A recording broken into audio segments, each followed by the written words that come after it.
Hello, it is day 41 of 90 of the 90-day challenge. Make a video every day and see what resonates with people and get used to being on video, etc., etc. So on this day, I am going to say it is going to be a lot of red at the Super Bowl, and I'm going for Kansas City. So I have to place my bet.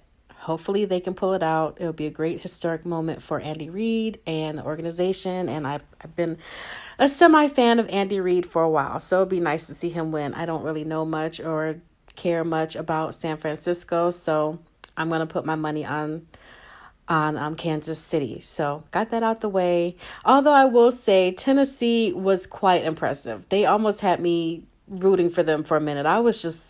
The last two games, they were really stepping it up, and I thought they were going to pull it off. And I think it would have blown everybody's mind to have Tennessee in the Super Bowl. But I think that they have a strong foundation to build on, as does Buffalo. So I think we'll be seeing a lot more of them in the coming years and be shocked by what they do. For those of you celebrating, I hope you're having a safe Martin Luther King weekend. I just got back in town from the East Coast and not sure if I'm going to participate in anything tomorrow, but I always use this time to reflect. And I am always astounded by not only how far we have not come, but how we seem to be going backwards in race relations, especially. So I have a whole long, I could give a 2-hour talk on that. So I will spare you guys of that, but hope that you're having a safe and reflective Martin Luther King Jr. weekend. Before I get into the Kamiyah Mobley story, which is the title of this post, I wanted to do a look back on a post I did a few days ago. For those of you that were watching with Vegas Live with Ninon, I have an update. So after I did the video, they've been reaching out to me, trying very hard to reschedule me. I don't even know why. I'm like, y'all pretty much made it clear you didn't want me on the show the first time, but I've been getting emails and text messages like, please come back on Tuesday. We'll edit it right away. We'll post it right away. And I'm just like, I don't even get that. Like, why didn't you just do it right the first time? Why didn't you treat me right the first time?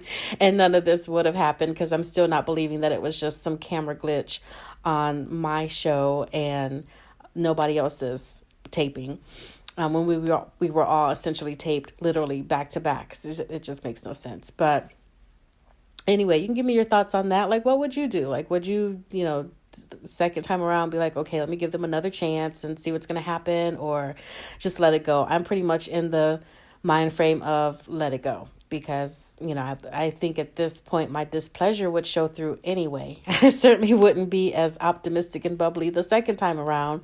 And it really cost, they were costs. I hated still what it did to my makeup artist and her missing her daughter's audition for all the foolishness that they ended up throwing at me. So I don't know, just the whole thing just really left a bad taste in my mouth. So my mind frame is to just let it go. But I'm kind of shocked that they're bending over backwards to reach out to me at this point, because they didn't even have the decency to reach out to me to let me know the show wasn't going to air in the first place. I had to hunt them down over the course of 2 days. So I think that video was 2 or 3 days ago. So if you're wondering what the heck I'm talking about, feel free to go back and watch my, I was supposed to be on Vegas Live with Ninon, but due to circumstances, my video was not shown. Okay, so the Kamiyah Mobley story, it just aired on Lifetime, just went off 2 minutes ago.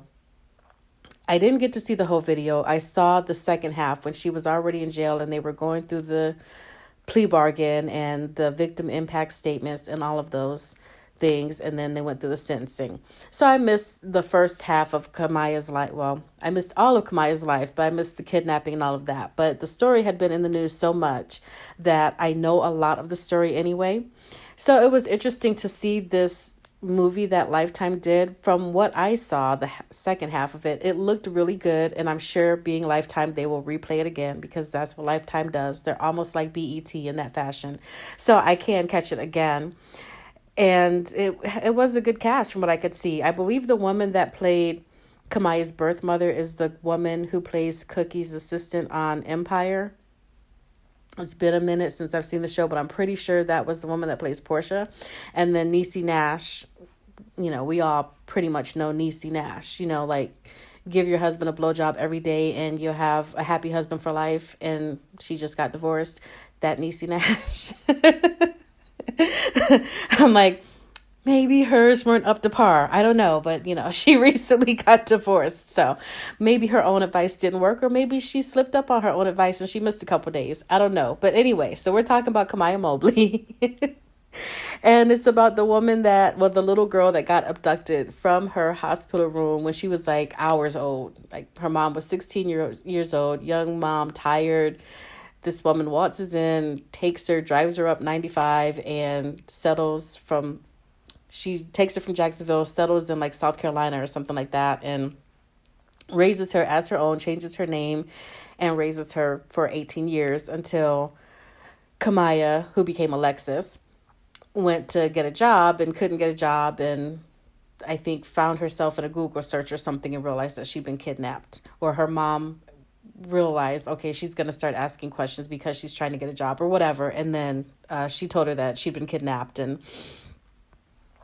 then she was arrested, and the trial began, which is where I started. And she ended up taking a plea bargain to not drag her daughter through a trial. But this story, I just feel for the birth mother, because it's like she lost her child twice. Like, Kamiyah has never really come around to the fact that you have birth parents who missed you for 18 years. Like, all those treasured moments you shared with your kidnapper, like, those are moments your biological mother missed out on. She doesn't seem to be able to stretch that far to have any kind of level of understanding of why this family wants her back so badly and why they have so much contempt for the kidnapper. In her mind, she just sees, this is the only woman I know as mom. I love her, period. And it's not as simple as that at all. And the woman's in prison now for about 18 years, I think. I think she might have gotten like time served. Maybe she has like 14 more years to go, but the story's pretty recent. So I think she has like maybe 13, 14 years at this point. But I saw, and if you guys want to look at past episodes of Iyanla, I actually saw this episode about a year ago. So Kamiyah was on Iyanla, and Iyanla was trying to fix their life, and there's just no fixing this chick's life. And I think I could have a little more sympathy for her if she didn't have such a nasty attitude. And this child has a nasty attitude. Now, I get it. She's confused. She's hurt. She's got to find herself. But she just has like no level of understanding, and it's just mind-blowing. And the nastiness, like, I don't think her upbringing was as peachy as everybody would like to make it appear, because that level of hatred, I don't know, there's something there. Like, I don't hang a lot on Iyanla. It is entertainment to me, but she gives people good advice and she gives them a starting point. And people have to realize that nobody's life is fixed in a weekend. So Iyanla is like a starting point, and then go get into therapy and continue the work that you started with Iyanla. But she couldn't even start the work with Kamiyah because she was just so hateful and the wall was so high. And so it's really going to take, hopefully one day, her having her own children and holding her hours-old child in her own hands and being like, okay, this is when I was taken from my biological parents. And then going through life with her children and realizing these are the moments that my parents miss. Because I don't think that she's going to get it any other way. Like, she almost doesn't care. And I kind of get where she's coming from when you hear your biological mom say, I want the kidnapper dead. And she's thinking, well, that's my mom and I love her. But you have to realize, like, all those moments you treasure, those were stolen from someone else. So it's just one of those cases that's awful. Like, there's not a death, but you still have to mourn a loss. You're a biological mom who hoped and prayed for almost 2 decades for your child to come back. Your child comes back and then rejects you. The kidnapper pleads and gets a much lighter sentence than they probably would have going through trial. And, you have this lost girl who won't bond with her biological parents, and she does not have the person she knows as mom, and now she's got to find her own way. And she really wasn't prepared for that. So it's just one of those hard cases where, like, absolutely nobody wins in this situation. And I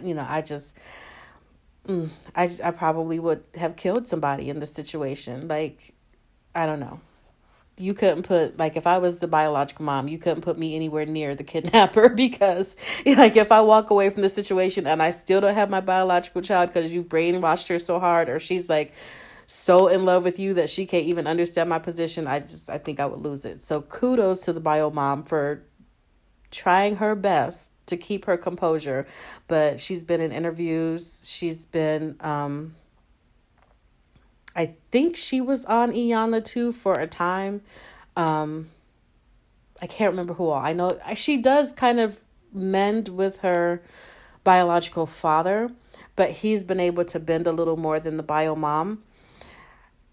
You know, just trying to have a relationship with her by any means necessary. So if that means calling her by her stolen name, or, you know, trying to understand her love for the kidnapper or whatever, I think he's just tried to bend a little more just for the sake of having a relationship. But, you know, that bio mom, she's got her stance, and I totally understand it. It is understandable. You know, the child was literally ripped from her arms. So, well, not ripped, but taken from her. The woman came to the hospital, appeared to be a nurse, and took the child like, oh, we're just going to take her for testing, and then never came back. And, you know, off she went. And this was 20 years ago. We didn't have cameras everywhere. But there was like a sketch, you know, you're sketching a baby, you know, that's sketching a baby, sketching a nurse. The nurse lived, well, she wasn't really a nurse, but she lived like hundreds of miles away, and she was just never found for 20 years. So I get the bio mom. My heart bleeds for her. And it'd be interesting if we're able to follow this story and see where Kamiyah ends up when she truly becomes an adult, comes into her own, has her own family. See if there's ever any kind of turning of the corner, like, okay, now I get it. It'll probably be too late for the bio mom by that point. We could be talking another 15 years down the line. But I just hope that at some point she can understand, like, her biological mother's position and why she can't bend. Like, I named you this. This name meant this to me. This is your place in my family, and we missed out on this. Like, I hope she gets to a place where she can at least understand that, because she just has this wall up and she doesn't even seem to get the basics of, yes, you know this one person as your mother, but she's not. Like, you were stolen, and that's a crime. She doesn't seem to care. So anyway, that is my video for today. And again, it's on Lifetime, the Kamiyah Mobley story about the kidnapped little girl found when she was about 18. And it's Lifetime, so I'm sure they'll probably be replaying it tonight, tomorrow, through MLK Day, and throughout the week, because that's what Lifetime does. So apparently this is my week for crime dramas. So catch this one, because I really enjoyed this one too. Okay, that's all for now. Have a great night.